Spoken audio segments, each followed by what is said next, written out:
자, 10번 문제 가보도록 할게요, 여러분. 자료에 대한 옳은 설명만을 보기에서 고르라고 하고, 이거는 선행을 통해서 사회문화 전반적인 내용을 뒤에 부분, 2학기 부분까지 공부하지 않았다면 못 풀었을 수밖에 없는 문제가 될 거야. 2학기 후반부에서나 등장하는 내용이거든. 근데 어느 정도는 여러분 공부가 됐음을 전제로 해설 강의를 진행을 해볼게요.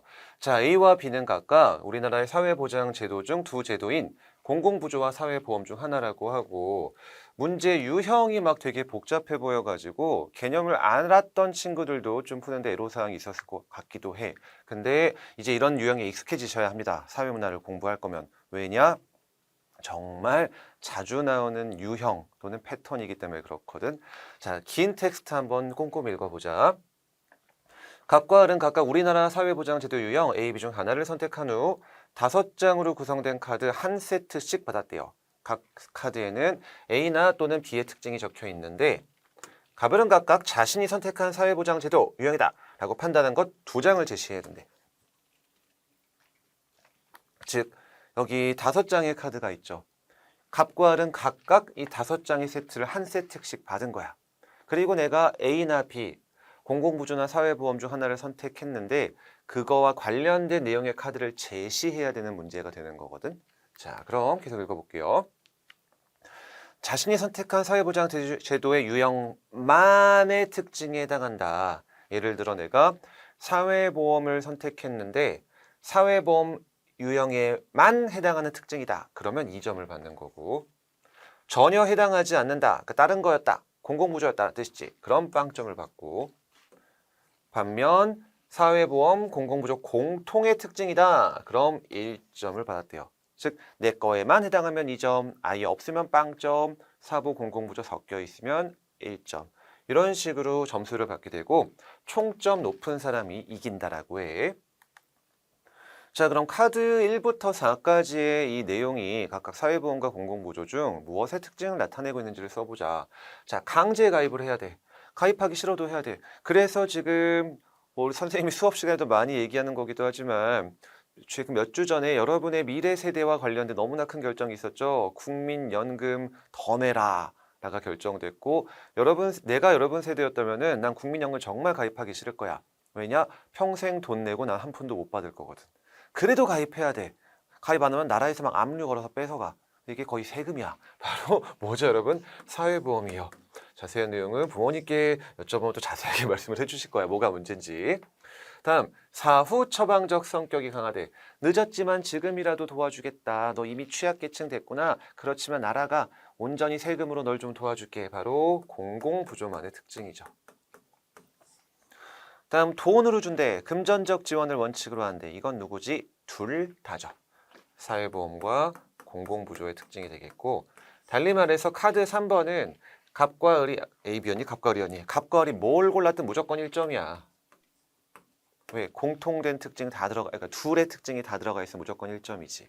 다음, 선별적 복지 이념을 바탕으로 하겠는데, 취약계층만 딱 셀렉트해서 모든 국민을 다 도와주는 게 아니고 어려운 사람만 도와주겠대. 이것도 카드 2와 마찬가지로 공공부조의 특징이 됩니다, 여러분. 자, 요 상황에서 갑과 을이 각각 A, B를 골랐고, 이게 사회보험인지 공공부조인지 아직 몰라. 근데 제시한 카드가 나타나죠. 갑은 1, 3, 을은 2, 5. 그러니까 갑은 일단 카드 3을 제시했으니까 몇 점은 일단 얻었어. 1점은 기본적으로 얻은 상황이지. 자, 그리고 을은 2, 5. 하나는 공공부조, 하나는 모르겠는데, 자, 이 상태에서 가장 중요한 건 밑에 거죠. 갑이 몇 점을 얻었다. 3점을 획득했대. 자, 그럼 너무 쉬운 산수잖아. 카드 1로 갑이 몇 점을 받아야 3점을 획득한 거니? 2점 받은 거지. 그리고 뭘 해야 2점을 받아? 내가 선택한 유형에만 해당하는 게 있는 거. 카드 1이 바로 뭐야? 사회보험이잖아. 결국 갑은 A, 사회보험을 선택한 거고, 그래서 사보에만 해당하는 1과 공통된 거 3을 제시해서 3점을 받은 거죠. 결론 A는 사회보험, B는 공공부조가 되겠다. 자, 그럼 을의 점수를 한번 생각해 볼까? 을은 공공부조를 골랐는데 카드 2를 제시했어.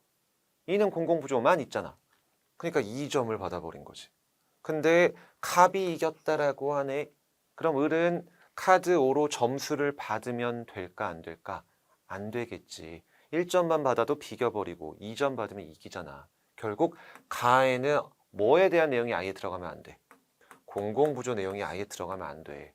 공공부조만 들어가면 2점. 사회보험이랑 공공부조 같이 들어가면 1점이잖아. 결국 가에는 사회보험에만 해당하는 내용이 들어가야 되는 거죠. 를 잘 추론할 수 있었으면 이 문제를 풀 모든 준비가 끝난 거예요. 자, 선지 가볼게요. 자, 뭐가 뭐였지 근데? 자, 맨날 슬라이드로 보면 이게 헷갈려. A가 사회보험이다. A가 사회보험, B가 공공부조. A에 비해 B는 소득 재분배 효과가 매우 크죠. 일방적으로 도와주기만 하잖아. 도움 받기만 하고 거꾸로 쓰였죠. 그 다음 상호부조의 원리, 서로 돕고 돕는 거 바로 사회보험의 대표적인 특징이죠. 나도 돈 내고 남도 돈 내고 서로 그걸 가지고 보험금 만들어서 주는 거니까. 다음 A는 사회보험, B는 공공부조 맞고요. 따라서 니은 디귿 3번이 정답이 되겠네요. 리을은 왜 틀렸는지 가볼까? 비용을 국가나 지자체가 전액 부담한데 나라가 다 내준대. 누구의 특징이야? 공공부조의 특징이야. 근데 우리 확인한 것처럼 가에는 뭐가 들어가면 안 된다? 공공부조의 특징이 들어가면 안 됐죠. X. 따라서 정답은 확인한 대로 3번이 되는 거예요.